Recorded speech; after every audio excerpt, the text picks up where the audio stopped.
आज हम करेंगे शिक्षण अधिगम की विधियाँ, मतलब सीखने की विधियाँ या सिखाने की विधियाँ।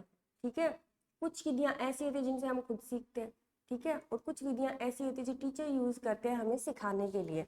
वो सारी की सारी विधियाँ क्या कहलाती हैं? शिक्षण अधिगम की विधियाँ कहलाती हैं। इसके तरह शिक्षा मनोविज्ञान के अध्ययन या अनुसंधान यानी कि खोज, अध्ययन के लिए या खोज के लिए प्रयोग में ली जाने वाली विधियों को दो भागों में बांटा गया है। एक तो है निरीक्षण विधि और एक है विवरणात्मक विधि। विवरणात्मक विधि में तो हर एक चीज का विवरण किया जाता है, जैसे उसको एक्सप्लेन किया जाता है। ठीक है, वो किसी भी तरह से हो सकता है, प्रश्नावली के माध्यम से हो सकता है, और जैसे किसी व्यक्ति का जैसे केस स्टडी वगैरह करनी हो तो एक स्पेशल पर्सन को लेकर उसके बारे में पूरी जानकारी लेना, विवरण लेना पूरा उसका। ठीक है, तो इस तरह की विधियां जो आएंगी वो तो आएंगी विवरणात्मक विधियों में आएंगी, वो काफी सारी है। निरीक्षण विधियों में तीन तरह की विधियां आती हैं। निरीक्षण मतलब किसी का परीक्षण करना, ठीक है, जैसे किसी को निरीक्षित किया जाता है ना, कि जैसे आत्मनिष्ठ विधि होती है, सब्जेक्टिव मेथड होता है।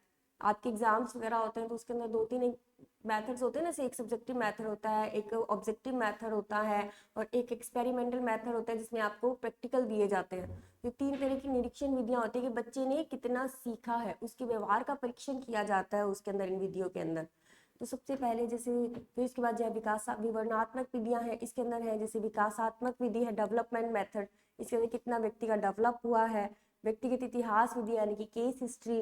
तुलनात्मक विधि कंपैरेटिव मेथड होता है। उपचारात्मक विधि होती है, क्लिनिकल मेथड होता है। मनोविश्लेषण यानी कि साइको एनालिटिक मेथड होता है। इन सब के बारे में डिटेल से पढ़ेंगे। फिर साक्षात्कार विधि यानी कि इंटरव्यू मेथड। फिर है प्रश्नावली विधि, क्वेश्चनियर। फिर है विभेदात्मक यानी कि डिफरेंशियल मेथड, सांख्यिकी स्टैटिस्टिकल, मनोभौतिकी यानी कि साइको फिजिकल मेथड। ये सारी की सारी विवरणात्मक विधियों में आ जाएंगे। पहले हम इसके अंदर जो है वो निरीक्षण विधि के बारे में पढ़ेंगे। इसके अंदर सबसे पहली विधि है हमारी अंतर्दर्शन विधि। अंतर्दर्शन विधि किसने दी थी? जॉन लॉक ने दी थी। इसमें क्या होता है? इसमें अपने आप को देखना होता है कि हमने कितना सीखा है, खुद के ऊपर ही मतलब देखना पड़ता है कि हमने कितना सीखा है। आज आप जितना पढ़ रहे हो, ठीक है, आपका टेस्ट होगा तो आपके उससे क्या पता चलेगा कि आपने कितना सीखा? आपको खुद को भी तो पता चलना है कि हाँ हमने इतना सीखा और हमें इतना आता था। तो वो क्या होता है? वो अंतर्दर्शन होता है। लेकिन ये क्या है कि जो हम तो बहुत कम कर पाते हैं, लेकिन जो बहुत इंटेलिजेंट होते हैं ना, वो पर्सन बहुत ज्यादा अपने आप का मूल्यांकन या एवोल्यूशन कर पाते हैं। मूल्यांकन का मतलब होता है एवोल्यूशन करना, ठीक है, खुद का मूल्यांकन करना कि मैंने कितना सीखा, कितना नहीं हुआ। कुछ लोग तो होते हैं कि एग्जाम दे दिया, ठीक है, इतने नंबर आ गए। एवोल्यूशन का मतलब ये होता है कि आपने क्वेश्चन कितने गलत किए, कैसे गलत हुए, और जो क्वेश्चन मैंने सही किए हैं उनमें से मैंने कितना सीखा। रियल में वो अंतर्दर्शन होता है। वो नहीं होता कि एग्जाम के अंदर हमारे इतने नंबर बन गए, इतने क्वेश्चन गलत हो गए, बस। वो तो एक नॉर्मल एवोल्यूशन होता है। लेकिन अगर खुद का अच्छे तरह से एवोल्यूशन करना होता है तो वो अंतर्दर्शन विधि के द्वारा होता है। इसमें मस्तिष्क के द्वारा स्वयं की क्रियाओं का निरीक्षण, कि हमने खुद ने कितनी क्रियाएं की हैं, उस क्वेश्चन को हमने कैसे सॉल्व किया है। और फिर है अंतर्दर्शन का अर्थ है तो अपने आप में देखना। अंतर्दर्शन का मतलब, दर्शन का मतलब क्या होता है? देखना। अंतर का मतलब अंदर, अपने आप में देखना। इसका प्रयोग अपने अनुभवों का पुनः स्मरण, जो भी हमने अनुभव किया है, जो हमने सीखा है, जो हमारा व्यवहार है, उसका दोबारा से स्मरण करना और उन्हीं भावनाओं का मूल्यांकन करने के लिए किया जाता है कि हमने कितना सीखा। यह मनोविज्ञान की परंपरागत विधि है, पुराने समय से आ रही ये विधि है। उस समय, जैसे पुराने समय में जैसे गुरुकुल मेथड होते थे, उस समय भी ये विधि ली जाती थी, अंतर्दर्शन विधि ली जाती थी। उसमें भी जैसे उनको कुछ ना कुछ समस्या, या आज के टाइम में तो जैसे आपको ऑब्जेक्टिव या सब्जेक्टिव प्रश्न दे दिए जाते हैं, ठीक है, जिससे आपका आप मूल्यांकन कर सकते हो। पहले के समय में या तो आपको कोई ना कोई समस्या दे दी जाती थी, ठीक है, या फिर कोई ना कोई प्रैक्टिकल के माध्यम से, ज्यादा प्रैक्टिकल्स होते थे कि उसके द्वारा जो अपना मूल्यांकन ज्यादा कर पाते थे। लिखने का तो होता ही नहीं था ना इतना, सिर्फ जो है वो अपने भावनाएं हैं और जो आपके अनुभव होते हैं ना, एक्सपेरिमेंट जो होते हैं, या आपके इमोशंस हैं, उनसे रिलेटेड होता था सारा। आज के टाइम में तो अपन जैसे सब्जेक्टिव पेपर होता है तो उसमें अपन हम क्या करते हैं? अपना खुद का मूल्यांकन ही तो करते हैं कि हमें कितना आता है। फिर जैसे इसके गुण है तो मनोविज्ञान के ज्ञान में वृद्धि होती है इससे। कम खर्चीली विधि है। खर्चीली कहाँ है? खुद का ज्ञान ही तो करना होता है, उसमें कौन से पैसे लग रहे हैं? प्रयोगशाला की आवश्यकता नहीं पड़ती। कहाँ पड़ती है? व्यक्ति खुद का ही तो मूल्यांकन कर रहा है। अन्य विधियों में सहायक होती है, अन्य विधियों के अंदर सहायक होती है ये, क्योंकि हम अलग अलग तरह से, जैसे ऑब्जेक्टिव मेथड है तो वो भी इसके अंदर आ सकता है, सब्जेक्टिव भी आ सकता है, एक्सपेरिमेंटल भी आ सकता है, तो हर एक चीज के द्वारा हम अपना मूल्यांकन कर सकते हैं। तो सारी विधियां जो होती है लगभग इसके साथ जुड़ी हुई होती हैं। दोष है, यह विधि वैज्ञानिक नहीं है, ठीक है, मतलब प्रूफ नहीं दे सकते इस चीज का। आप अपने आप का मूल्यांकन करें, मुझे क्या पता सही कर रहे हो कि गलत कर रहे हो, तो वैज्ञानिक नहीं, प्रूफ नहीं दे सकते इसका। मन द्वारा मन का निरीक्षण संभव है ही नहीं, ठीक है। मन द्वारा मन का निरीक्षण संभव ऐसे नहीं, क्योंकि आप अपने जो भी विचार होंगे, हो सकता है गलत भी दे दो अपने आप को अच्छा साबित करने के लिए। तो इस वजह से जो मन द्वारा मन का निरीक्षण जो है वो संभव नहीं हो सकता। मस्तिष्क की वास्तविक दिशा का ज्ञान असंभव है। यही तो बात मैं कह रही हूँ कि मस्तिष्क का जो वास्तविक दिशा होगी ना, उसका ज्ञान असंभव है। आप कहोगे मैडम हमें तो सब कुछ आता है, मुझे क्या पता आता है नहीं आता, झूठ बोल रहे हो सच बोल रहे हो, ठीक है। तो इसी वजह से क्या है कि इसका ज्ञान जो है वो असंभव है। मस्तिष्क की जो भी वास्तविक दशा है ना, कि आपके दिमाग में क्या चल रहा है, वो जानना बहुत असंभव है, ठीक है, जान नहीं सकते। असामान्य व्यक्तियों के लिए अनुपयोगी है। असामान्य व्यक्ति जो होते हैं ना, जैसे जो क्रिमिनल माइंड के होते हैं, उनके लिए तो अनुपयोगी विधि है, उनके द्वारा कुछ नहीं पता चल सकता। कुछ बच्चे ऐसे होते हैं ना, जैसे उनको कुछ भी नहीं पता चलता उनका कि क्या करना चाह रहे हैं, एक पल में ऐसे है, दूसरे पल में वो चेंज हो जाते हैं। हो सकता है आज याद करके आ रहे हैं, फिर 4-5 दिन कुछ नहीं करके आएंगे। तो ऐसे बच्चों के बारे में कुछ नहीं कहा जा सकता इस विधि के द्वारा। तो इस वजह से इस विधि को क्या कहा गया कि असामान्य व्यक्ति जो होते हैं उनके लिए अनुपयोगी विधि है। असामान्य व्यक्ति केवल ऐसे व्यक्ति नहीं हो सकते जिनकी बुद्धि लब्धि कम हो, या जो क्रिमिनल माइंड के हो, जो बहुत ज्यादा प्रखर बुद्धि के होते हैं ना, उनके लिए भी अनुपयोगी है, ठीक है। उनके दिमाग में एनी टाइम अनुक्रियाएं चलती रहती है, तो उनके लिए भी अनुपयोगी है। सामान्य व्यक्तियों के लिए उपयोगी हो सकती है, लेकिन असामान्य व्यक्तियों के लिए अनुपयोगी है। नेक्स्ट है बहिर्दर्शन विधि, यानी कि ऑब्जेक्टिव मेथड। इसमें क्या होता है, इसमें व्यवहार का निरीक्षण करके मानसिक दिशा की जानकारी प्राप्त की जाती है। इसमें भी होता तो वही है, लेकिन इसमें व्यवहार का निरीक्षण करके मानसिक दिशा की जानकारी। बहिर्दर्शन में हम दूसरों की मानसिक क्रियाओं का अध्ययन करते हैं, उसमें तो किसका कर रहे हैं, स्वयं का कर रहे हैं। लेकिन वही दर्शन में क्या करेंगे, दूसरों का करेंगे। व्यवहारवादियों ने इस विधि को विशेष महत्व दिया है, बाल अध्ययन के लिए उपयोगी है और शिक्षा के उद्देश्य व पाठ्यक्रम में उचित परिवर्तन करती है। जैसे भाई आपके ऑब्जेक्टिव एग्जाम्स होंगे, तो उसके अंदर आपके क्या होंगे, शिक्षा के उद्देश्य पूरे होते हैं ना, उसके अंदर आपको बिल्कुल डीपली स्टडी करनी पड़ती है उसके अंदर, ठीक है। उससे आपका हर एक चीज का पता चल जाता है। सब्जेक्टिव में तो क्या होता है, जैसे कि आपने पढ़ा और उसके बाद अपने अपने दिमाग से, जो आपके दिमाग में जो भी चीज है उससे रिलेटेड आपने सब कुछ लिख दिया। लेकिन क्या ऑब्जेक्टिव में कर सकते हो ऐसा, ऐसा नहीं कर सकते। उसमें आपको जो उन्होंने शिक्षा के उद्देश्य दिए ना, वो आपको पूरे करने ही होंगे, ठीक है। तब पता चलता है कि बच्चे ने कितना सीखा है। तो वो हो जाती है बहिर्दर्शन विधि, यानी कि वस्तुनिष्ठ विधि। वस्तुनिष्ठ प्रश्न आते हैं ना आपके अभी, उसके अंदर आपको पूरी डीपली स्टडी करोगे। आपको ये तो है नहीं कि आपके इसमें इस लाइन में से क्वेश्चन आ जाएगा, ऐसा नहीं होगा ना। आपको इस लाइन से रिलेटेड कुछ भी लाइन दे देंगे और फिर आपसे इसका मतलब पूछ लेंगे, या ये किससे संबंधित है तो पूछ लेंगे। ज्यादातर क्या है कि ये जो विधियां होती हैं, इनके अंदर इनके बारे में यही पूछा जाता है कि कौन किस वैज्ञानिक ने दी थी, या इसमें कि किस बारे में कहा गया है। बहिर्दर्शन है तो इसके अंदर वो वस्तुनिष्ठ का पूछ लेंगे कि बहिर्दर्शन विधि जो है वो किससे संबंधित है, वस्तुनिष्ठ से, निरीक्षण से है, परीक्षण से है, या फिर सब्जेक्टिव मेथड से है, ठीक है, अंतरदर्शन विधि से है। तो इसके अंदर आ जाएगा कि वस्तुनिष्ठ विधि से संबंधित है, क्योंकि इसका दूसरा नाम ही वस्तुनिष्ठ विधि है। शिक्षा के उद्देश्य पाठ्यक्रम में उचित परिवर्तन करती है, बालकों का उचित दिशा में विकास करती है, क्योंकि पूरा डीपली स्टडी करना पड़ता है, ठीक है। उसको एक एक चीज समझनी भी पड़ेगी और उसे अपने व्यवहार में भी लाना पड़ेगा, और जो वो सीखेगा वही उसको वहां पर लिखना पड़ेगा। तो वो बालकों को उचित दिशा में विकास करती है। दोष है, प्रयोज्य का कृत्रिम व्यवहार बाधा बनता है। कई बार कृत्रिम व्यवहार जो होता है वो उसके लिए बाधा बन जाता है। कृत्रिम व्यवहार होता है आर्टिफिशियल बिहेवियर जो होता है वो बाधा बन जाता है उसके लिए, प्रयोज्य के लिए जो कर रहे हो ना, उसमें क्या है कि आप लोग कर रहे हो, उसके बाद क्या है जो आप कई बार क्या है कृत्रिम व्यवहार यानी कि अपनी तरफ से चीजें बना लेते हो, तो वो चीज उसके अंदर बाधा बनती है, फिर निरीक्षण ढंग से हो नहीं पाता। निष्कर्ष सत्य से परे होते हैं, इसके जो निष्कर्ष होते हैं वो सत्य से परे होते हैं, क्योंकि जो किताब में लिखा है वही होगा, ठीक है। स्वाभाविक त्रुटियों के कारण यह विधि विश्वसनीय नहीं है। कुछ स्वाभाविक, जैसे आप बच्चों से जो क्वेश्चन पूछो, अब तो क्या है कि जैसे आपके पूरे मेथड के यूज करके और फिर सब के लोगों के बीच में बैठ के आपके एग्जाम्स बनाए जाते हैं। अगर ये वर्बली ली जाती है ना, तो उसके अंदर बहुत सारी त्रुटियां होने के चांसेस रहते हैं, ठीक है, मिस्टेक्स होने के चांसेस रहते हैं। जैसे आप क्लास के अंदर लोगे तो आप क्या करोगे, क्लास के अंदर लोगे तो आप कई बार एग्जाम्पल्स देते हो, तो वो एग्जाम्पल हो सकता है उससे रिलेटेड ही नहीं हो।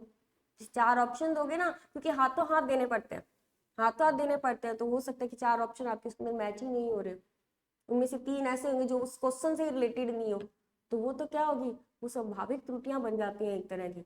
क्योंकि जब आपके एग्जाम में जो क्वेश्चन आते हैं ना, वो चारों ही ऑप्शन जो होते हैं ना, वो कहीं ना कहीं उस क्वेश्चन से रिलेटेड होते हैं, लेकिन आंसर उनमें से एक ही होता है।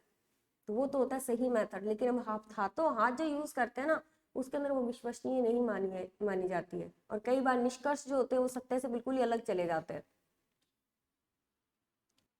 नेक्स्ट है प्रयोगात्मक विधि। प्रयोगात्मक विधि भी दो तरह की होती है। एक तो क्या है, बच्चे को कुछ खोजने के लिए देना, वो भी प्रयोगात्मक की तरह, वो उस पर क्या कर रहा है, एक्सपेरिमेंट ही तो कर रहा है। एक होती है जैसे आप उससे एक्सपेरिमेंट करवा कर देखते हो, ठीक है, और एक होता है टीचर भी कई बार क्या करता है, एक्सपेरिमेंट करता है बच्चों पर कि बच्चों ने कितना सीखा, क्या किया, ठीक है। इसमें है नियंत्रित परिस्थितियों में व्यक्ति के व्यवहार या क्रिया का निरीक्षण किया जाता है।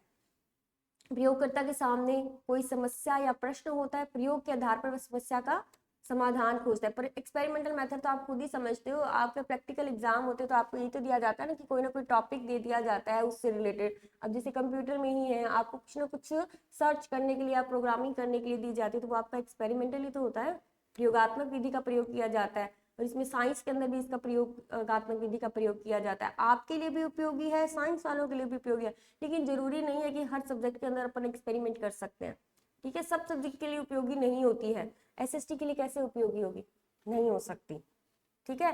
हिंदी के लिए भी नहीं होती है, इंग्लिश के लिए भी नहीं होती है, साइंस के लिए है, कंप्यूटर के लिए है, इन सब्जेक्ट्स के लिए यूज हो सकती है प्रयोगात्मक विधि। प्रयोगात्मककर्ता के सामने क्या होगा, कोई समस्या या प्रश्न होता है, आपको प्रश्न दे दिया जाता है कि आपको इस पर क्या करना है, थ्योरी भी लिखनी है और इसका प्रैक्टिकल भी करना है, तो प्रयोगात्मक विधि होगी। आप जैसे उसके समाधान खोजोगे, आपको उसके उसके उसके अकॉर्डिंग मार्क्स मिल जाते हैं। मनोविज्ञान को विज्ञान के स्तर पर लाने का श्रेय इसी पद्धति को जाता है। मनोविज्ञान को विज्ञान के स्तर पर लाने का श्रेय जो है वो इस पद्धति को ही जाता है, मतलब इसी मेथड को जाता है, प्रयोगात्मक विधि को। समान परिस्थितियों में प्रयोग को दोहराने पर वही परिणाम प्राप्त होते हैं, अतः यह विधि वस्तुनिष्ठ है, यानी कि परमानेंट है कि हाँ रिजल्ट है। एक बार अगर आपने कोई पे एक्सपेरिमेंट किया है, अगर उसका रिजल्ट पॉजिटिव आता है तो दूसरी बार भी कैसा आएगा, वैसा ही आएगा, चेंज थोड़ी ना होते। जो साइंटिफिक प्रैक्टिकल होते हैं वो चेंज थोड़ी ना होंगे। जैसे आप किसी आलू की या प्याज की सेल अगर आप सेल के अंदर देख रहे हो, माइक्रोस्कोप पे देख रहे हो, तो कोई चेंज थोड़ी हो जाएगी दूसरी बार, वही तो आएगा ना, रिजल्ट तो वही आएगा। तो समान परिस्थितियों में प्रयोग को दोहराने पर वही परिणाम प्राप्त होते हैं। आप भी जैसे इसमें प्रयोग करोगे, कंप्यूटर में करते हो तो प्रोग्रामिंग करते हो, बार बार वही करोगे तो रिजल्ट वैसा ही तो आएगा। हाँ, आप अगर कोई मिस्टेक करते हो तो बात अलग है, ठीक है। अगर आप वही सेम टू सेम लिखते हो तो आपके प्रोग्राम वापस वैसे के वैसे ही रन होगा, कोई चेंज थोड़ी आएगा, नहीं आएगा। तो इसलिए दोहराने पर भी परिणाम कैसे प्राप्त होते हैं, वही प्राप्त होते हैं जो पहली बार पर्याप्त हुए थे। यह पूर्णतः वैज्ञानिक विधि है, पता ही चल रहा है कि वैज्ञानिक विधि है, बाद में इसको मनोविज्ञान से जोड़ा गया है। इससे प्राप्त निष्कर्ष विश्वसनीय होते हैं, ऑब्वियसली विश्वसनीय ही होंगे, क्योंकि परिणाम जो होते हैं बिल्कुल एक्यूरेट प्राप्त होते हैं। इसके अंदर निश्चित परिणामों तक पहुंच सकते हैं, लास्ट के जो रिजल्ट होते हैं ना इसके, वहां तक पहुंच सकते हैं। इसके अंदर परिणाम में वस्तुनिष्ठता होती है। इस विधि में समय की बचत होती है, पर विधि जो होती है ना ये बहुत ही लंबी होती है। समय की तो बचत होती है, कई बार क्या होता है एक्सपेरिमेंट आता होता है तो समय की बचत होती है। अन्यथा कुछ विधियां ऐसी होती हैं जिनके अंदर जैसे प्रयोगात्मक विधि का प्रयोग करते हैं ना, तो प्रयोग बहुत बड़े बड़े भी हो जाते हैं कई बार, तो इस वजह से वो लंबी विधि भी हो जाती है। समय तो शायद हो सकता है कम लगे, लेकिन विधि लंबी भी हो जाती है कई बार। यह परिणाम ठीक ना निकले तो प्रयोग दोहराया जा सकता है, दोहरा सकते हैं। हमें अगर रिजल्ट पता हो ना कि ये आएगा, तो तुम फिर से दोबारा से प्रोग्रामिंग करते हो, तुम्हें पता है कि हाँ ये लिखने से ना ये रन हो जाएगा, तुम्हें परिणाम पता है, ठीक है, लेकिन परिणाम आ नहीं रहा है, तो तुम क्या करोगे, इसको रिपीट करोगे, इसको दोहराओगे, दोहराने पर 2 या 3 बार दोहराओगे, इतने में आपका रिजल्ट सही आ जाता है। दोष है अन्य विधियों की अपेक्षा लंबी होती है, तो दिख ही रहा है कि प्रयोग करोगे, आप लोग सारा प्रोग्राम इस पे लिखोगे करोगे तो क्या होगा, लंबी है विधि, ठीक है, यूज करने में काफी समय लग जाता है। महंगी विधि है, खर्चीली विधि, दोनों का मतलब एक ही है, ठीक है। एक्सपेरिमेंट करने के लिए इक्विपमेंट्स की जरूरत पड़ती है, आप कंप्यूटर के प्रैक्टिकल करोगे तो कंप्यूटर की जरूरत पड़ेगी, और कंप्यूटर बहुत महंगा आता है, वो खर्चीली विधि है। सभी विषयों में प्रयोग संभव नहीं है, ये तो मैंने आपको शुरू में ही बता दिया कि सभी विषयों के अंदर जो है प्रयोगात्मक विधि प्रयोग नहीं की जाती है। साइंस में कर सकते हैं, मनोविज्ञान में भी कर सकते हैं, ठीक है, इवन आपके कंप्यूटर में भी प्रयोग हो सकते हैं, तभी आपके कंप्यूटर में एक विधि लिखवाई गई है कि प्रयोगात्मक विधि का प्रयोग किया जा सकता है। फिर आती है विकासात्मक विधि। विकासात्मक विधि में क्या होता है कि जैसे बालक की वृद्धि और विकास, इन दोनों के क्रम का अध्ययन किया जाता है। सबसे पहले तो वृद्धि और विकास, ये दोनों क्या होते हैं, विकासात्मक विधि, इसमें बालक की वृद्धि और विकास क्रम का अध्ययन किया जाता है। बालक की वृद्धि का भी अध्ययन किया जाता है, विकास क्रम का भी अध्ययन किया जाता है कि बालक का कितना विकास हुआ है, किस क्षेत्र के अंदर उसका विकास हो रहा है, सारी चीजों का पता लिया जाता है। इस विधि को जेनेटिक विधि भी कहते हैं। जेनेटिक विधि कहेंगे क्योंकि इसके अंदर क्या है, अनुवांशिकता से जुड़ी है। वृद्धि अनुवांशिकता से जुड़ी तो होती है कि अगर इसके पेरेंट्स की हाइट कम है तो बच्चे की हाइट भी कैसी होगी, कम होगी, तो वो अनुवांशिकता से जुड़ा हुआ है। विकास का क्रम भी मोस्टली जुड़ा हुआ होता है अनुवांशिकता से। जैसे पेरेंट्स का दिमाग होगा वैसे बच्चों में भी उतना ही उच्च लेवल का दिमाग हो गया, कम होगा, तो उसी के अकॉर्डिंग डिपेंड करता है। तो बालक के शारीरिक और मानसिक विकास का लेखा तैयार कर विभिन्न अवस्थाओं की आवश्यकताओं और विशेषताओं का विश्लेषण किया जाता है। ठीक है, इसके अंदर भी अपन उन्हीं विधियों का प्रयोग करके भी कर सकते हैं, वस्तुनिष्ठ विधि का प्रयोग भी कर सकते हैं और सब्जेक्टिव मेथड का भी प्रयोग कर सकते हैं। ठीक है, जैसे विकास वृद्धि वाला है तो इसके अंदर उसके लिखने की स्पीड कितनी है, उससे से पता चलता है कि बच्चे की वृद्धि कैसी हो रही है, वो खाता पीता अच्छे से है या नहीं, उसकी हेल्थ देखकर पता चल जाता है। हेल्थ चेकअप वगैरह होते हैं ना स्कूलों में, तो उससे उसकी वृद्धि का पता चलता है कि इस एज तक जो है वो इतनी हाइट होनी चाहिए, इतना वेट होना चाहिए, तो उसके अकॉर्डिंग कम या ज्यादा है तो उसको उसी के अकॉर्डिंग जो है वो उसको डिपेंड कर दिया जाता है कि हाँ अब ये बच्चा अगर वो नहीं खाता है या उसका वेट उसके अकॉर्डिंग नहीं है तो वो क्या हो जाएगा, कुपोषित बच्चा कहलाता है। ठीक है, अगर किसी का ओवर वेट होता है, वो बहुत ज्यादा खाता है अपनी एज के अकॉर्डिंग, तो वो ओवर वेट में आ जाता है तो उसको वेट कम करने के लिए कह दिया जाता है। सब तरह का चेकअप होता है ना स्कूल में, एक बार जो है वो हर एक स्कूल के अंदर होता है, तो उसमें क्या हो जाता है, उसकी वृद्धि का पता चलता है। और विकास क्रम का तो देखो धीरे धीरे सभी बच्चों के एग्जाम्स जो होते हैं ना उसके अंदर उसके विकास का पता चलता है। तो ये होती है विकासात्मक विधि। तो बालक के शारीरिक और मानसिक विकास का लेखा तैयार किया जाता है, उसके अंदर पूरा डेटा तैयार किया जाता है, उसकी विभिन्न अवस्थाओं की अलग अलग स्टेज जो होती है उसमें उसकी किस तरह की नीड्स है उनका, और उसकी विशेषताएं जो होंगी, विशेषताएं होती है, हर एक बच्चा स्पेशल होता है, हम सब समझते हैं। ठीक है, हर एक में अलग अलग एबिलिटी होती है, तो उन विशेषताओं का भी विश्लेषण किया जाता है कि ये बच्चा जो है वो खेल के लायक है, ये खेल बहुत अच्छा सकता है, तो उसको उसी फील्ड में भेजते हैं। ठीक है, तो उसकी एबिलिटी के अकॉर्डिंग उनका विश्लेषण किया जाता है। इसमें अनुसंधान कई वर्षों तक भी करना जरूरी होता है, कई बार किसी एक बच्चे पर लग जाते हैं ना तो उसके ऊपर अनुसंधान चलते रहते हैं।